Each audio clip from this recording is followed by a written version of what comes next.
Hi team, I'm Coach Liz and I am the Virtual Triathlon Coach for Team and Training, and we are halfway through the Resilience Challenge, and hopefully you've been getting your fundraising and your miles in there. But today I want to focus on 2 sets of exercises that are beneficial for any of you that are doing some cycling, doing running and walking, and even some hiking. So today we're going to focus on working the posterior chain, which is your glutes, your hamstrings, and your calf muscles. But then we'll also focus on some exercises that help you with single leg balance and strength. So let's start off with working on the posterior chain, and you might be familiar with doing bridges. So I'm going to utilize some small equipment. These are things that you might have at your house. And if not, you can do these exercises without the equipment, and I'll show you some different variations. So when we start with bridges, to focus on the posterior chain, and we're just focusing on working from the ground, you will lie down on the ground in a supine position, and you'll set your feet so that they're in line with your hip joints. You can find those either on the front of your hips, or you can find them on the bottom. These would be if you were sitting on a cement bench where you would feel you were making contact with those bony landmarks. Your knees are going to be in line with your toes. You're going to pull your belly button in, and you're going to squeeze through your glutes as you lift the hips up and you straighten out this bend or crease in the hips. And then you'll lower the hips back down. You can roll your spine up and roll your spine down, or you can keep your spine straight on the way up or on the way down. The choice is up to you. After you focus on doing bridging like this, you can change it up by placing the soles of your feet together and your knees out to the side, kind of in a butterfly position, and you can work on bridges this way as well. Gives it a different feel and a little bit different element. So you can work here as well.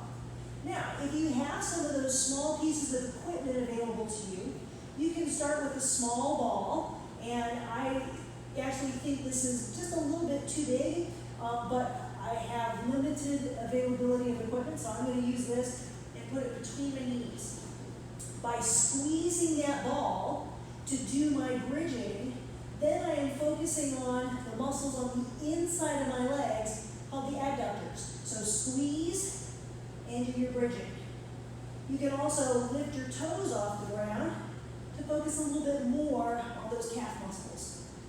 From there, if you don't have a ball, but you may have a band, then you can take this band and place the band around your legs and above the knees. Now, with this band, you're pressing out with your legs, so you're activating along the outside edge of the hips. These are your abductors with an AB. So I'm going to press out a little bit, and I'm going to bridge up. Now, you can add this press out, or you can come up and you can do a pulsing action with that band as well, and then come on down.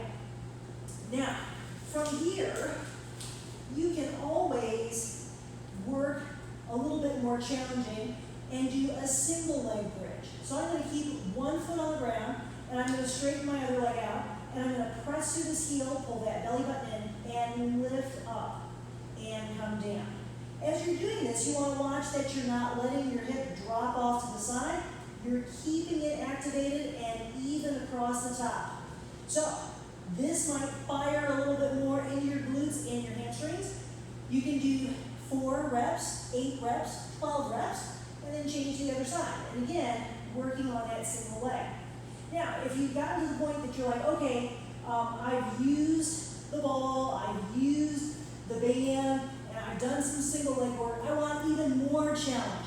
Then you can use a large ball like this, and we're going to put this ball down underneath the legs. You can keep your legs straight, or you can bend your knees. The way that you can modify this is with a bent knee, you're going to definitely be utilizing a little bit more of your hamstrings in here. With the legs straight, you're going to feel it a little bit more on the glutes. So from right here, if I'm working with straight legs, I'm going to go ahead and come up. Now what may makes this large ball trickier is it moves in and out and side to side. So it's a very unstable surface. You can work here with those straight legs, and you can work here with those bent knees, lifting up, and again, opening up this crease in the hips and making sure that you're straightening things out. Now, if you even want to add more challenge to it, you can start with straight legs, lift your hips up, roll that ball in, kind of digging your heels into the ball, roll the legs back out, and set your hips down. Each time that you do that, you are activating the hamstrings to roll the ball in and roll the ball out. Don't be surprised if you get a little bit of a muscle cramp. If you do, slowly lower the hips back down and then stretch out those hamstrings. So lots of things that you can do with a bridge. You can also do single leg work on the ball. It's pretty tricky, but it is a lot of fun. So now I'm moving on to balance work, and I am utilizing a yoga block. So the first thing that I want to do is just keep it simple. If you don't have a yoga block, this is something you can do at home. So I'm going to stand on one leg, and I want to make sure that when I do that I'm not letting my hip drop off to the side. I want to keep everything nice and even. I also want to feel like I have a string coming up through the top of my head. Belly button is in. I'm going to reach down, and I'm going to touch my knee, and I'm going to stand back up. Then I'm going to reach down, touch my shin, and I'm going to stand back up. And last, I'm going to reach down, touch my toes, and stand back up. Now, you can switch legs, or you can do multiples on one leg before you change to the other leg. But again, the focus is on balance. Don't be surprised if the muscles in your standing leg are going to wear out, because that leg is doing a lot of stability work. Now, if I'm using my yoga block, I can reach out to the yoga block, touch it, and stand back up. Or I can reach out, pick it up, and set it back down, and then stand back up. You can also get a little bit more dynamic with that work. So say that I'm going to switch legs since my one leg is a little tired now. I'm going to go ahead and I'm going to reach out, set it down, and bring the knee up. And I'm going to reach out and bring the knee up.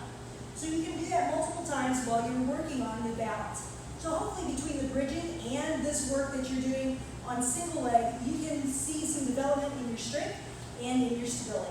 Thanks for joining me today.